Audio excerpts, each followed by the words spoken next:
Hi guys, this is Ashley back with another video. Before we get into the video, like, comment, and subscribe to the channel. Make sure you turn on post notifications.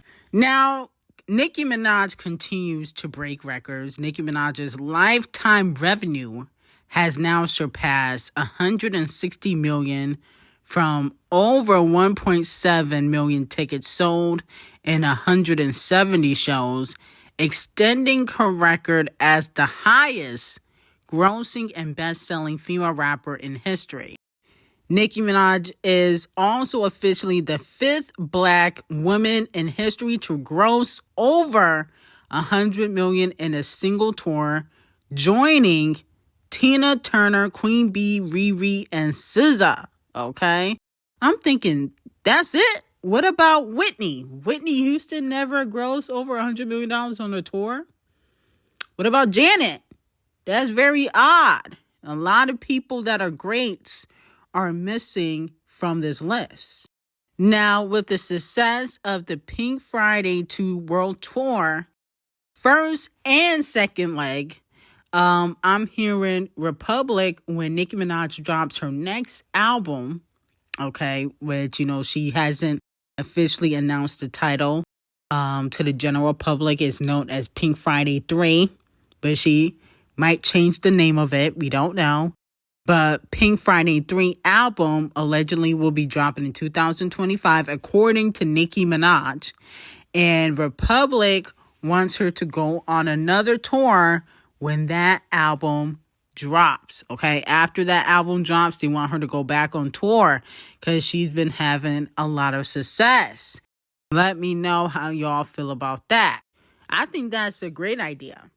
I think Nicki Minaj definitely should go back on tour when she drops the next album.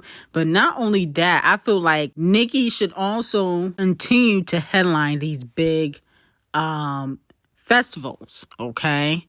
Not just wireless, but I think it's time for Nicki Minaj to headline Coachella. I think it's time. You know what I'm saying? I think she has the fan base. She definitely has the catalog.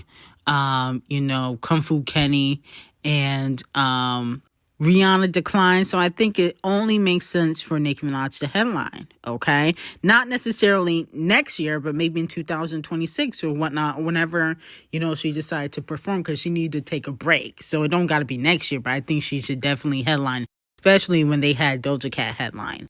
I think that would be definitely a good look. And I also feel like with all the success, Nicki should get honored at the Skimmys. I don't know if Cam Face will allow that, but I feel like it's time. Nicki Minaj, 15 to 16 years in the game, still breaking records. That is unheard of in female rap, okay? Usually that never happens. So with that being said, at the end of the day, Nicki Minaj should definitely get honored, okay? Lil' Kim, Missy, Queen Latifah, they haven't done what Nicki Minaj done in hip-hop. So we definitely need to give her her flowers while she's still here. Now, moving on to Doja Cat. Doja Cat's the only female rapper with multiple projects in the top 5 of the best-selling albums by a female rapper in the U.S. in 2024. Scarlet, which came out in 2023 at number 2, and Planet Her, which came out in 2021 at number 5. Scarlet is the best-selling female rap album of the year worldwide. Okay, so that also was allegedly reported, but I don't know if that's completely true, though. Did it outsell Pink Friday 2? I don't know about that. Now, moving on to Nicki Minaj. Nicki Minaj threw some shade at Cavity on Spaces. She was calling out a few barbs for going back and forth. A barb ran up on another barb at Queens Gag City, okay, which was a few days ago. And Nicki Minaj had this to say on Station Head, which has some of, Section 8 gang feeling upset. They feel like she was throwing shade at Cardi B. Try to make a scene, which is corny. When someone is working and somebody tries to approach them and fight them, I always think that's corny because that's happened to me before. Okay, twice, and the second time didn't end well. Now, a few of Section 8 gang members, aka Cardi B fans, feel like this was shade towards Toothache. A Cardi B fan said Nicki Minaj the second time didn't end well because security was in the way and you didn't do ish to Cardi. Okay, so the fans are saying that, security was in the way, but low key, botching pregnant or bitter, whatever you want to call her, she ended up getting a knot on her head by Ra Ali. So, yes, it did not end well, but I'm like, damn. So Botch and Bitter ran up on you twice? She must really want to fight Nicki Minaj, okay? She definitely feels some type of way towards Nicki, because if you run up on somebody twice, that means you ready to swing, okay? You want the fade. And that looks like Cardi B, even though Cardi B, from what I know, she hasn't really ever won a fight. So I don't understand why she want to scrap with Nicki Minaj. But I think because if she feels like if she beat up Nicki Minaj, she'll somehow get the crown. Because she definitely won't get it using her talent. So the only way she'll be able to really take Nicki Minaj out in her head is if she fight Nicki Minaj, which is corny. But that's just how hood rats think. And Cardi B is a hood rat. She's one of the biggest hood rats in the game. And I'm glad that Ra Ali gave her that knot on her head. Now, moving on from that, Chart Data and Payola Board announced the best-selling albums by a female rapper in 2024 so far by a total units in the U.S. Now, Pink Friday 2 is number 1. Okay, this is strictly in the U.S. Scarlet is number 2. Everything by Gorilla Glue, which was a mixtape. That wasn't even an album. I think that was like an EP or mixtape. That was at number 3. Megan Thee Stallion at number 4. How is Glorilla's EP outselling Megan's album? And now Gorilla Glue's album, Glorious, is going to outsell Megan's album.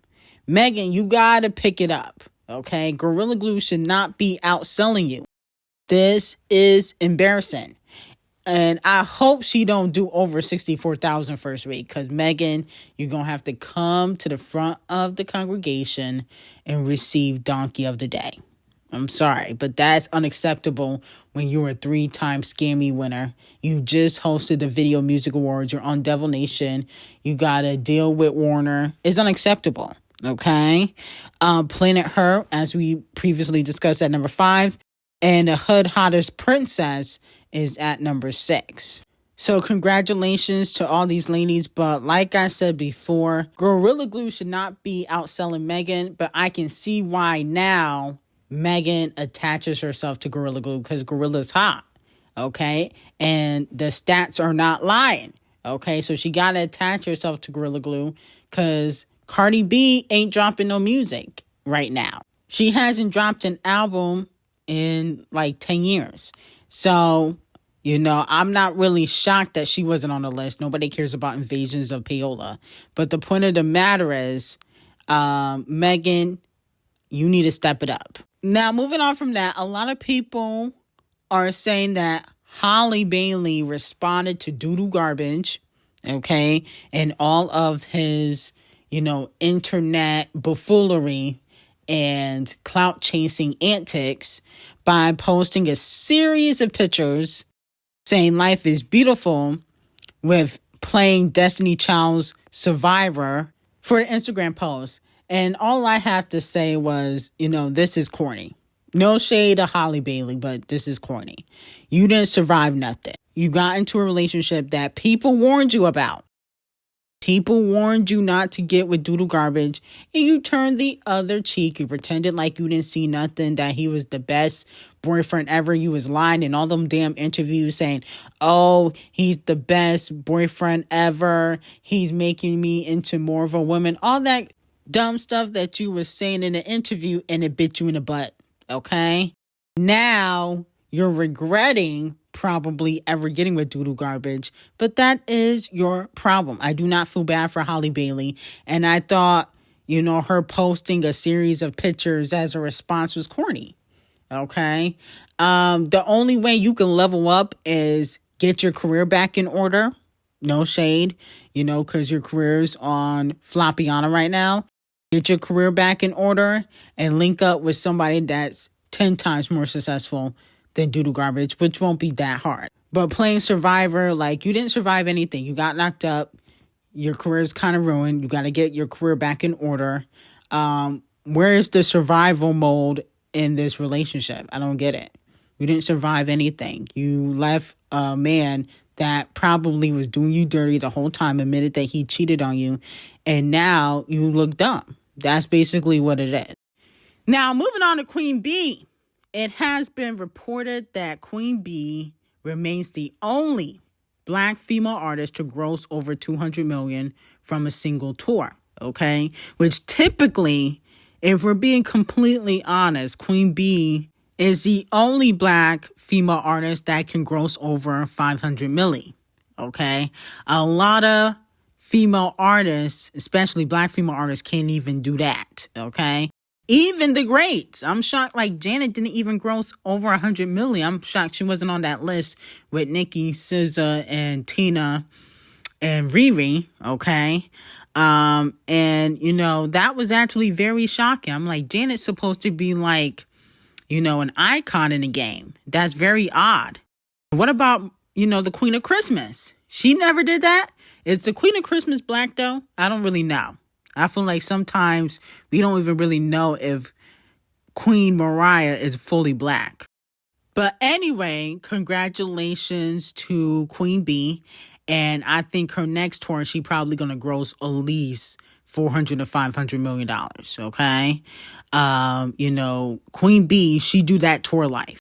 She's actually the only Black female artist of this generation that does stadiums, okay? SZA don't do stadiums. Rihanna don't do anything, okay? Nicki's not doing stadiums now. It's only her and the Chart Obsessed Racists that really be doing stadiums. That's why her tour of revenue is so much, because she be doing stadiums. Janet don't even be doing stadiums, which is very, very, very, very, very odd. But, the industry, and this is not me, but Clive Davis did call Queen B the Queen of Music, and that's probably why. That's probably one of the reasons why.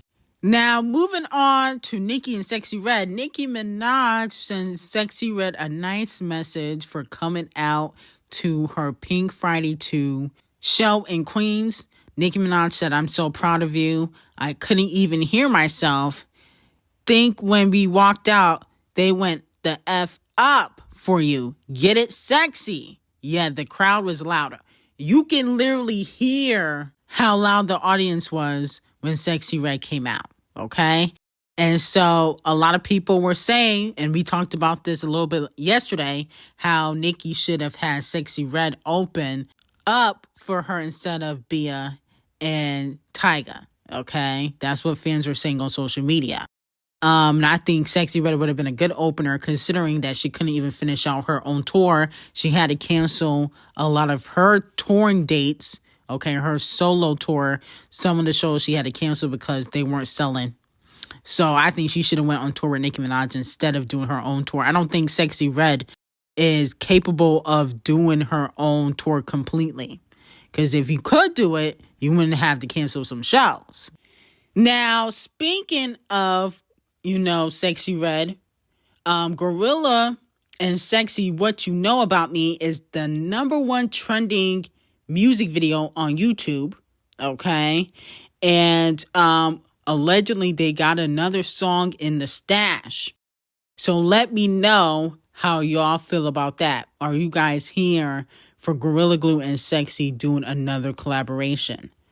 I don't know. I didn't really care for this collaboration, in my opinion. I feel like Gorilla and Megan Thee Stallion's collaboration, How I Look, was a better single choice, in my opinion. I feel like that song was harder than the Sexyy Red and Gorilla collaboration. I think she should have put out a music video with her and Megan again, like she did for the Wannabe single.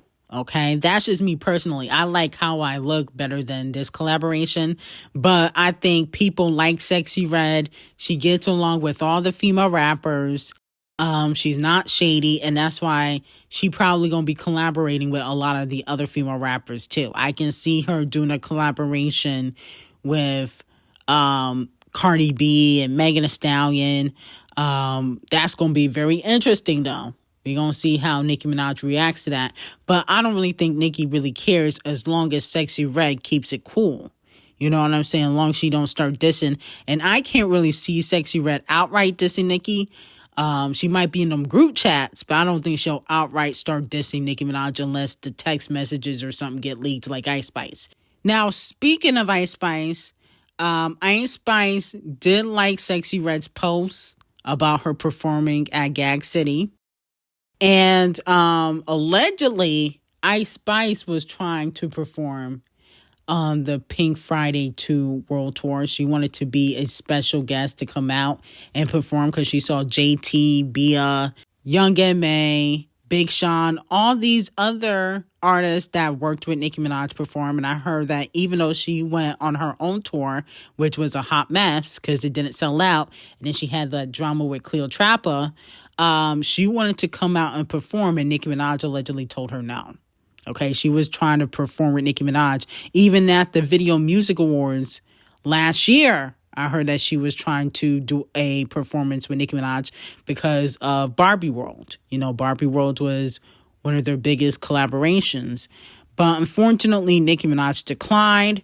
Since then, Nicki Minaj has brought out other female rappers like Bia, Sexyy Red, JT, Malibu Mitch. Remember, she even brought out Peppa from Salt-N-Pepa. Okay, y'all know that iconic hip-hop group. She brought out Pepper from Salt-N-Pepa, and she never brought out Icespxce. So Icespxce allegedly feels some type of way about that, but Icespxce shouldn't have been talking junk. Okay, that's what happens when you start talking junk about the queen find out, and then you didn't want to do business with Nicki Minaj because of your management team. So, you know, you made your bed, you got to lay in it. But hopefully, Icespxce's career gets out of the gutter. You know, it was kind of in the gutter this year. Hopefully, it gets out of the gutter in 2025. Even though I don't really think Icespxce is going to last that long in the game. Because you don't got talent. You know, you got to have talent to last long in the game. And a lot of these girls, even Sexyy Red, don't really have much talent to last. But they are here for the now. Now, moving on to Kung Fu Kenny and SZA. SZA, allegedly, according to the fans, is teasing a Kung Fu Kenny collaboration. She posted on her Instagram story a tweet that says, "Mood cuz new K-Dot album on the way." Okay? Which, as we know, SZA is part of TDE. Kung Fu Kenny used to be part of TDE, but now he has his own label called PG Lane. I don't think Champagne Thickums is going to be too happy about this, okay? Champagne Thickums is going to be pissed, and we don't know if SZA can go to Canada anymore. Is she allowed in Toronto? Because Champagne Thickums has been basically blackballing and not allowing TD artists to perform in Toronto. He did that to Schoolboy Q and Sir. So if I was SZA, I would tread lightly, or you can't come to Toronto. I don't think Champagne Thickums is going to be too happy about this. It's going to make him upset, okay? Because as we know, he did unfollow a few people that allegedly have aligned themselves with Kung Fu Kenny. He unfollowed Ron. He unfollowed DeRose. He unfollowed Playboy Cardi because allegedly they got a collaboration. So if I was SZA, you might want to ask for Champagne Thickums' approval about this collaboration, because if you collaborate with Kung Fu Kenny, especially after he's been calling Champagne Thickums a pedo for the last 6 months, you might get blackballed by Champagne Thickums. You are banned from Toronto, okay? He's going to be cutting you loose, and no more Champagne Thickums collaborations. He did 2 with you prior to this beef. And here you go collaborating with his ops. And y'all might say, oh, well, she's on TDE. Yeah, but Champagne Thickums dated SZA before she was even on TDE. Shouldn't she have some loyalty to Champagne Thickums, or y'all don't care about loyalty no more, huh? Shouldn't she have a little bit loyalty? Just like a little bit. I think she should remain neutral because you don't want to get banned from Toronto. Now, moving back on to Nicki Minaj. Nicki Minaj, the pink print will be released on vinyl for the first time on November 22nd for its 10-year anniversary. So let me know how y'all feel about that, and will y'all be getting your vinyls for the pink print? Nicki Minaj also announced that she might be going on her longest hiatus yet, okay, on Stationhead. Some fans feel like that she only said that because she was upset that the Barbs were going back and forth and she tired of all this drama. But I do feel like a hiatus might be good for Nicki Minaj, okay? That might be good for her. She can rest, handle whatever she got to handle behind the scenes, whether it's in regards to the next album, doing another tour, deals behind the scenes. And I think that, no shade, Nicki should take a break from social media, okay? I think it would be a good way for the general public to miss her. But I guess it was all a threat to scare the Barbs, because then she tweeted that she ain't going no mother effing where, and people need to kiss her ass and hiatus, okay? So it looks like even though she was teasing a hiatus on Stationhead, allegedly that was just to scare the Barbs so that they can act right, okay? So let me know how y'all feel about that. I still feel like she needs to go on hiatus. I think it would be good to build up momentum for the next era, okay? I think that would be a really great idea to give the general public a chance to really miss you like they did before. You know what I'm saying? So I think it would be a good idea, but Nicki Minaj says she is not going on hiatus despite what she said on Stationhead. So let me know how y'all feel about that. But anyway, I got some hot tea on Patreon. Link will be in the description. And I hope you have a great day.